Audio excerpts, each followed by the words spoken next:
अस्सलामु अलैकुम वरहमतुल्लाहि वबरकातुहू। बिस्मिल्लाहिर्रहमानिर्रहीम वस्सलातु वस्सलामु अला रसूलिहिल करीम अशरफिल मुरसलीन ख़ातमिल मासूमीन व अला आलिहि व सहबिहि अजमाइन अम्मा बाद। ख़वातीन व हज़रात, मुख्तसर दर्स हदीस के सिलसिले के साथ खलीक़ुर रहमान आपसे मुखातिब है। आज की जो अहादीस हैं वो भी मुख्तसर तरीन अहादीस का सिलसिला है। हवा और हुदा के मुतालिक है, ख्वाहिशात नफ़सानी के मुतालिक हैं, हिदायत रब्बानी के मुतालिक हैं, और अल्लाह के लिए मोहब्बत और अल्लाह के लिए नफ़रत से मुतालिक हैं, और आला तरीन ईमान के दरजात से मुतालिक हैं। मुख्तसर तरीन अहादीस और मुख्तसर तरीन तशरीह जम के सुनिएगा। अल्लाह मुझे और आपको अमल की तौफ़ीक़ अता फ़रमाए। पहली हदीस, अन अब्दुल्लाह इब्न अम्र क़ाल, हज़रत अब्दुल्लाह बिन अम्र रज़ी अल्लाह ताला अन्हु रिवायत करते हैं कि क़ाल रसूलुल्लाह सल्लल्लाहु अलैहि वसल्लम, कि रसूल करीम सल्लल्लाहु अलैहि वसल्लम ने इरशाद फरमाया, ला युमिनु अहदुकुम, तुम में से कोई शख्स मोमिन नहीं हो सकता। कब तक? हत्ता यकून हवाहु तबअन लिमा जितु बि, जब तक उसकी ख्वाहिशात मेरे लाए हुए दीन के ताबे ना हो जाए, उस वक्त तक बंदा मोमिन नहीं हो सकता। मोमिन नहीं हो सकता। अब हमारी तो सवाल है, हमारी बहुत सी ख्वाहिशात, हम मुसलमान हैं, उसके बावजूद हम फरिश्ते तो नहीं, हमसे गलतियाँ भी होती हैं। नफसानी ख्वाहिशात के हवाले से हम लुढ़क भी जाते हैं, गलतियाँ भी हो जाती हैं। तो क्या हम मोमिन नहीं हैं? भाई, यहाँ मोमिन न होने से मुराद ईमान कामिल की नफ़ी है। अगर इसको मैं अपने दरसी उसलूब में बात करूँ तो मतलब ये है, जो यहाँ ला है वो ला नफ़ी कमाल है, ला कमाल की नफ़ी के लिए आया है, यानी ईमान का कमाल नहीं है। हाँ, नफ्स से ईमान रहेगा। अगर उसने अपनी ख्वाहिशात के मुताबिक ख़ुद को लुढ़का दिया है और अमल की गलती की है, नज़रियाती और अक़ीदे की गलती नहीं की है, और उस अमल को हराम ही जानता है, तो वो गुनाहगार होगा, ईमान से नहीं निकलेगा। लेकिन अगर उसने ऐसी ख्वाहिशात नफ़सानी की पैरवी की है जो बुनियादी अक़ाइद के साथ मुतसादिम है, तो फिर तो ईमान से भी निकल जाएगा। ला इलाहा इल्लल्लाह, फिर तो वो ईमान से भी निकल जाएगा। तो जो अल्लाह ताला ने मुझे इल्म दिया उसके मुताबिक ये हदीस दोनों पर फिट आ सकती है। जिसकी सिरे से ईमान की नफ़ी हो जाए उस पर भी फिट आ जाती है, जब वो ऐसी गलती करे जिससे ईमान की सिरे से नफ़ी हो जाए। और जो अगर वो कोई ऐसी गलती करता है कि ईमान के कमाल की नफ़ी हो जाए, तो ये उस पर भी फिट आ जाती है। और इसके हवाले से इंशाअल्लाह कभी अल्लाह ताला ने तहक़ीक़ का मौका दिया तो कभी करेंगे। बात इतनी ही काफ़ी है। लेकिन अमूमन जो यहाँ शुर्राह और मुहद्दिसीन इस हदीस की तशरीह करते हैं वो ला नफ़ी कमाल की करते हैं, कि यहाँ ला कमाल की नफ़ी कर रहा है। तो बाकी जो मैंने कहा दोनों की नफ़ी हो सकती है, ये मेरी अपनी ज़ात की तरफ से है। अच्छा जी, गलती हो तो मेरी तरफ से, गलती ना हो तो अल्लाह की तरफ से। बहरहाल हदीस का मफ़हूम ये है, बंदा उस वक़्त तक मोमिन नहीं हो सकता जब तक उसकी हवा हुदा के ताबे ना हो जाए, जब तक उसकी ख्वाहिशात नफ़सानी मेरी लाई हुई शरीयत के ताबे ना हो जाए, मेरी लाई हुई हिदायत के ताबे ना हो जाए। तो पहली बात तो यहाँ ये समझ लें कि बंदा उस वक्त तक मोमिन नहीं हो सकता जब तक अल्लाह के नबी की लाई हुई हिदायत के ताबे ना हो जाए। इसका मतलब जब तक आखिरी इंसान मौजूद है, हिदायत मौजूद रहेगी, हिदायत का इम्कान मौजूद रहेगा। क्यों? ताकि हिदायत का सरचश्मा मौजूद है तो फिर वो अपनी हवा को हुदा के मुताबिक करेगा ना। अब हवा ख्वाहिशात नफ़सानी, हुदा मौजूद है तो हवा को हुदा के मुताबिक करेगा।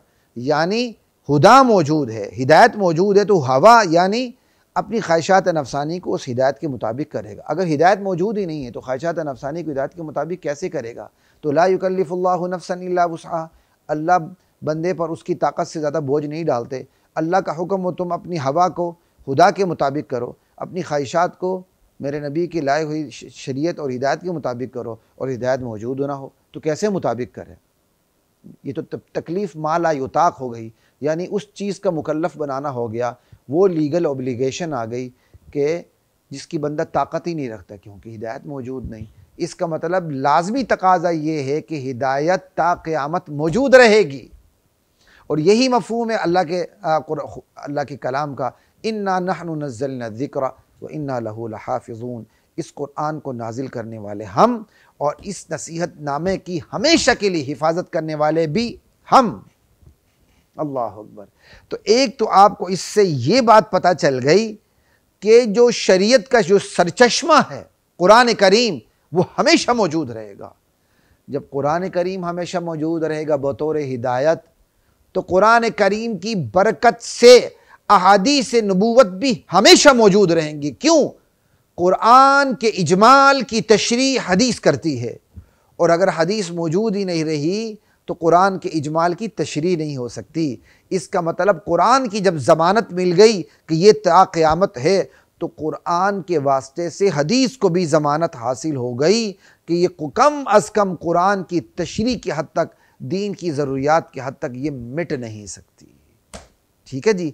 और जब ये हदीस की ज़मानत भी मिल गई कुरान की बरकत से, तो फिर कुरान और सुन्नत की रोशनी में जो फ़ुक़हा की खिदमात हैं, इज्तिहादी खिदमात हैं, और कुरान और सुन्नत को समझाने के और समझने के हवाले से जो खिदमात हैं, वो भी ता क़यामत रहेंगी। क्यों?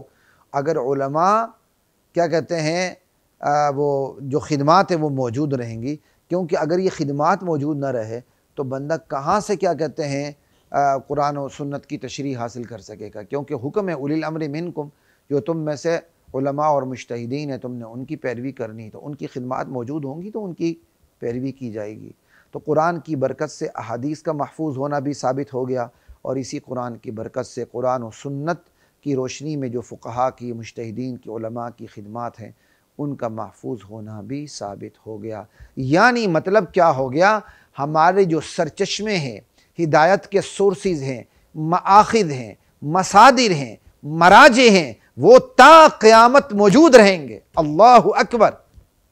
ये कितना बड़ा जिंदा मौजज़ा है इस दीन का। और ये उस वक्त वादा किया गया जब ज़राए इब्लाग की कमी थी, प्रेस नहीं था, लिखने के लिए कागज़ नायाब था, मिलता नहीं था, कमयाब था। हड्डियों पे लिखते थे, पत्थरों पे लिखते थे, पत्तों पे लिखते थे, सीने की तख्तियों पर महफूज रखते थे। उस दौर में ये वादा है। और आज ज़राए इब्लाग की कितनी तरक्की, और इस तरक्की में भी चीज़ें गुम हो जाती हैं, तरक्की ज़्यादा ख़तरनाक हो गई है, लेकिन रब का वादा कायम है। तो पहली चीज़ साबित क्या हो गई? हमारे सरचश्मे महफूज रहेंगे। अल्हम्दुलिल्लाह सुम्मा अल्हम्दुलिल्लाह। और अब थोड़ा सा मैं मुवाज़ना आपके सामने पेश कर देता हूँ मगरिबी क़वानीन का, कि उनके सरचश्मे महफूज नहीं हैं, उनके सोते खुश्क हो चुके हैं, उनके मसादिर मौजूद नहीं हैं। बिल्कुल। कहाँ से वो हिदायत हासिल करें? इंजील वो भी तब्दील शुदा, तौरात वो भी तब्दील शुदा, जो उनके पास बाइबल वगैरह की शक्ल में जो कुछ मौजूद है वो तब्दील शुदा। उनके पास हिदायत का सरचश्मा ही नहीं है। और मुसलमान कितनी खुशकिस्मत तरीन उम्मत है कि इनके हिदायत के सरचश्मे ता क़यामत महफूज हैं। ज़रूरत इस बात की है कि हम इन सरचश्मों के साथ अपने ताल्लुक़ को उस्तवार कर लें। बस ज़रूरत इस अमर की कि हमारा ताल्लुक़ इन सरचश्मों से, हिदायत के सरचश्मों से कायम हो जाए। बस सरचश्मे और सोते हमारे मौजूद हैं, बहते हुए साफ सुथरे निथरे सरचश्मे हैं। बस इनके साथ हमारा ताल्लुक़ उस्तवार हो जाए, हम इनसे सैराब होना शुरू कर दें, अपनी इल्मी और अमली प्यास बुझाना शुरू कर दें। बस इतनी सी बात है। और मगरिब के सरचश्मे ही नहीं है। मगरिब के सरचश्मे खुश्क हो चुके हैं, उनके पास गदला पानी भी नहीं है, उनके पास गटर का पानी है, गटर का पानी कुछ भी नहीं है। देखें, इससे बढ़कर कोई अल्लाह का एहसान होगा मेरे और आपके लिए।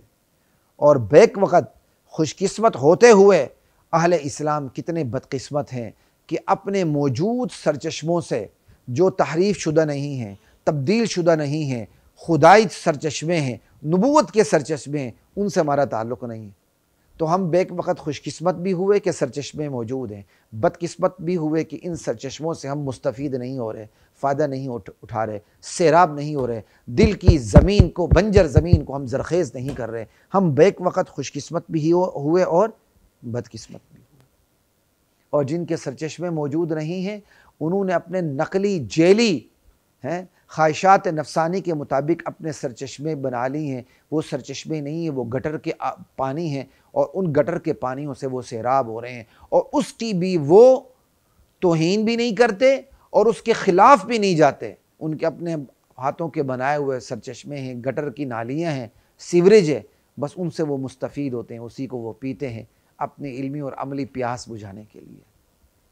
वो कितने बदकिस्मत हैं कि कानून की पाबंदी भी करते हैं, लेकिन शैतान की कानून की पाबंदी करते हैं, अपने खुद अपने बनाए हुए कवानीन की पाबंदी करते हैं। जो अल्लाह के बने बनाए सुथरे निथरे कवानीन हैं, उनकी पाबंदी नहीं करते। मशक्क़त उठा रहे हैं लेकिन फ़ायदा नहीं हो रहा। दुनिया की हद तक जी लेंगे, बस उसके पास हमेश हमेश की जहन्नम। हज़रात मोहतरम, इसलिए मगरिब से मरूब होने की ज़रूरत नहीं, कॉम्प्लेक्स का शिकार होने की ज़रूरत नहीं, एहसास से कमतरी में शिकार होने की ज़रूरत नहीं।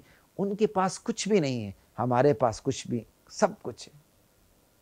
नहीं, उनके पास सिर्फ ज़िंदगी के वसाइल हैं, ज़िंदगी के मकासद नहीं है। हमारे पास ज़िंदगी के मकासद हैं, वसाइल में कमी बेशी हुई तो क्या फ़र्क पड़ता भाई। उनके वसाइल से हम मरऊब हो जाते हैं और कुत्ते की तरह राल टपकाते हैं, और वो हमारे मकासद से मरूब होने के लिए तैयार ही नहीं, जो खुदा के दिए हुए मकासद हैं।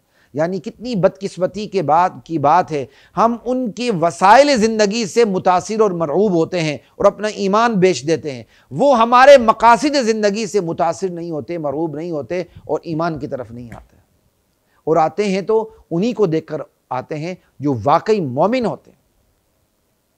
कितना बड़ा फ़र्क।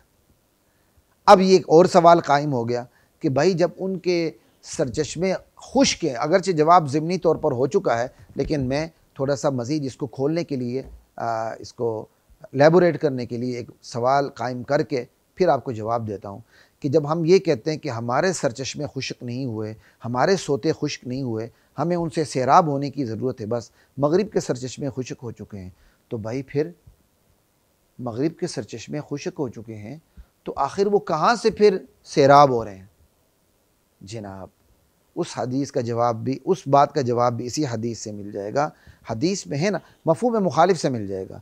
हदीस में तुम में से कोई शख्स मोमिन नहीं हो सकता जब तक उसकी हवा मेरी हुदा के ताबे ना हो जाए। हवा यानी ख्वाहिशात नफ्स, हुदा यानी हिदायत। जब तक ख्वाहिशात नफसानी मेरी लाई हुई हिदायत के ताबे ना हो जाए, तो मगरिब का सरचश्मा जो है ना, हवा है, हवा जो हिदायत के ताबे नहीं। बस यानी इस हदीस से मफ़हूम क्या है, इस हदीस का मफ़हूम क्या है, बंदा वही कामयाब होगा जिसकी हवा मेरी हुदा के ताबे हो। तो नाकाम कौन हुआ? जिसकी हवा हुदा के ताबे ना हो, यानी जिसकी ख्वाहिशात नफसानी मेरी लाई हुई हिदायत के ताबे ना हो, नाकाम वो हुआ। तो बस, तो मगरिब के कवानीन का सरचश्मा हवा है खुदा के बग़ैर। यानी मगरिब के कवानीन का सरचश्मा उनके नफसानी मेलानात हैं, उनकी क्या कहते हैं, शैतानी ख्वाहिशात हैं, उनकी अपनी नफसानी ख्वाहिशात, उनके क्या कहते हैं कवानीन का सरचश्मा और माखज़ और मस्दर है। अगर मैं थोड़ा सा इसको एलेबोरेट करूं तो इस तरह होगा कि आप ये देखें, मगरिबी समाज के अंदर इजहार आज़ादी राय के हवाले से, आज़ादी अमल के हवाले से, हर किस्म की आज़ादी है, कमोबेश, ठीक है। अब वहाँ कोई शलवार उतार के कंधे पे रख दे, कमीज़ उतार के शलवार बना ले, तो उसकी भी उसको इजाज़त है। नहीं, शर्ट उतार के फेंक दे, शलवार उतार के कंधे पे रख दे और नंग दड़ंग क्या कहते हैं चलना शुरू कर दे, तो कोई उसे रोकने टोकने वाला नहीं है, क्योंकि उसकी मर्ज़ी है, ठीक है। अब मैं आपको बताता हूँ, हवा यानी मगरिब की कवानीन का सरचश्मा क्या है? हवा, ख्वाहिशात नफसानी। अब मगरिबी समाज के अंदर कोई शख्स अगर कोई एक काम अपनी मर्ज़ी से करता है, पूरा समाज वो काम नहीं करता, तो वो काम अकवर्ड लगेगा, या उस काम के अंदर कोई नयापन होगा जो दूसरों को अच्छा लगेगा। यानी या अकवर्ड लगेगा, बुरा लगेगा, या अच्छा लगेगा, कोई ना कोई सूरत तो होगी, अच्छा लगेगा या बुरा लगेगा। या चलें जी, अच्छा बुरे के दरमियान भी आप एक दर्जा निकाल लें, लोग तवज्जो भी नहीं देंगे, वो काम कर रहा है, उसने एक नया काम ईजाद कर दिया, समझ आई। यानी आप समझ लें कि वो शलवार उतार के उसने कंधे पे रख ली, चलना शुरू हो गया, समझ आई। और उसने चाहा कि मैं मर्द से शादी कर लूँ क्योंकि मैं मर्द हूँ, मैं औरत से शादी कर लूँ क्योंकि मैं औरत हूँ। अब जब शुरू में ये काम स्टार्ट हुआ तो लोगों को नयापन महसूस हुआ या अकवर्ड लगा, अच्छा लगा, बुरा लगा, या अच्छे बुरे पर उन्होंने तवज्जो नहीं दी कि इसका जिस्म है, इसकी मर्ज़ी, जो मर्ज़ी कर ले। लेकिन जब ये फैलता गया तो क्या हुआ, जब ये फैलते फैलते मुआशरे का फ़ैशन बन गया, फिर एक मखसूस समाज का रिवाज बन गया, फिर मुतालबा उठने लगा कि इसको लीगलाइज़ किया जाए। तो फिर मगरिब में हम जिस परस्ती को लीगलाइज़ कर दिया गया है, मर्द मर्द की शादी के लीगलाइज़ हो गई, औरत औरत की शादी लीगलाइज़ हो गई। अब सवाल पैदा हुआ कि अब बच्चे कैसे पैदा करें, तो अगला कानून बन गया बच्चे गोद भी ले सकते हैं। वो जानवरों को गोद लेते हैं, जानवरों को बच्चों की तरह पालते हैं, ठीक है जी। तो कहने की बात यह है कि ये जो पार्लियामेंट के अंदर आके कानून बन गया कि हम जिस परस्ती का, या दो मर्दों के दरमियान शादी का, या दो औरतों के दरमियान शादी का, या ट्रांसजेंडर की जितने भी कवानीन हैं, LGBT के जो भी कुछ है, ये कहाँ से शुरू हुआ? ये काम एक फ़र्द ने किया, फिर दो अफराद ने किया, फिर चार अफराद ने किया, फिर ये काम बढ़ता गया, फिर ये फैशन होता गया, फिर ये रिवाज बनता गया। फिर जब ये चीज़ अक्सरियत में आई तो मुतालिबा क्या कहते हैं, अपनी कुव्वत पकड़ने लगा कि इसको लीगलाइज़ कर दिया जाए। फिर यही चीज़ जो नफसानी ख्वाहिश थी पार्लियामेंट के अंदर पहुंची तो कानून बन गया, दस्तूर बन गया। अल्लाह अकबर। तो ये है मगरिबी कानून का सरचश्मा, जो नफसानी ख्वाहिशात से शुरू होता है और पार्लियामेंट तक पहुंचकर दस्तूर और कानून बन जाता है। और इसके मुकाबले में ख़वातीन व हज़रात, हमारा इल्म हो कि हमारा अमल हो, हमारा कोई भी ज़िंदगी में एक्ट हो, अमल हो, कुछ भी हो, हमारी खामोशी तक अल्लाह के नबी की लाई हुई हिदायत के ताबे है। हमारी नफसानी ख्वाहिशात अल्लाह के नबी की लाई हुई हिदायत के ताबे, हमारी हवा हिदायत के ताबे है। ये नहीं हो सकता कि एक में काम करूँ, जब मुआशरा उसको अक्सरियत में करने लगे तो पार्लियामेंट में पहुँच के हम उसको लीगलाइज़ कर लें। एक साबिक क्रिकेटर हैं, उनका एक दफ़ा मैंने बयान पढ़ा था कि वैसे भी उसका ताल्लुक़ गालिबन अहले तशय्युअ से है। उसने कहा जी क्रिकेट में जुआ बहुत बढ़ चुका है, ज़रूरत इस अमर की कि इसको लीगलाइज़ कर दिया जाए। ये है मगरिबी सोच। जब एक काम क़ुव्वत पकड़ लेता है, तेज़ी पकड़ लेता है एक काम, और मुआशरे की अक्सरियत उसको करने लगती है, तो कहते हैं जी इसको लीगलाइज़ कर दिया जाए। समझे क्यों? उनके साथ हिदायत का सरचश्मा नहीं है। तो एक बंदा काम करता है, वही जब अक्सरियत काम करती है तो फिर इंसान उसको करना अपना हक़ समझ लेता है। हमारे पास हिदायत के सरचश्मे मौजूद हैं। हम ज़िंदगी का एक कदम आगे नहीं रख सकते अल्लाह के रसूल की लाई हुई हिदायत के बग़ैर। हम ज़िंदगी का कोई कदम पीछे नहीं हटा सकते अल्लाह के रसूल की हिदायत के बग़ैर। हम अपनी ज़िंदगी के दोनों कदम या एक कदम जमा नहीं सकते अल्लाह और उसके रसूल की हिदायत के बग़ैर। यहाँ तक कि हम चाहे बैतुल्लाह में हों, चाहे बैतुल खला में हों, दोनों सूरतों में हम अल्लाह के नबी की लाई हुई हिदायत और शरीयत के ताबे होते हैं। काश इस शरीयत के हम ताबे हो जाएं। हमारी शरीयत के सरचश्मे सदा बहार हैं। इन सदा बहार सरचश्मों से अल्लाह मुझे और आपको जुड़ने और जोड़ने की तौफीक अता फरमाए। अस्सलामु अलैकुम रहमतुल्लाहि व बरकातहू।